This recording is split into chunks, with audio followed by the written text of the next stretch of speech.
Oh, whoa, Mount Holly issued a marine warning. Delaware Bay. Oh, shit! What? Delaware Bay!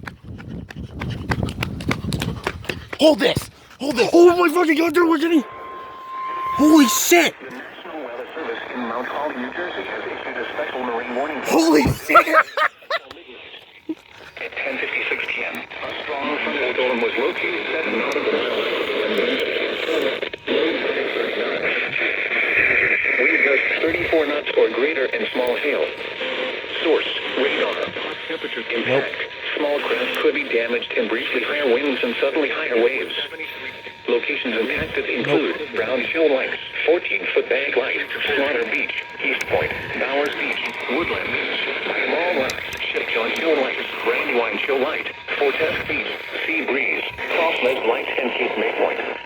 Move to safe harbor until hazardous weather. Holy shit! What station is that? KHB38, Atlantic City. If caught on the open water, stay below deck if possible and keep away from ungrounded metal objects. Oh, shit. How about that? An EAS alert during a radio reviews episode. My first marine warning! Yes! How about that? Freaking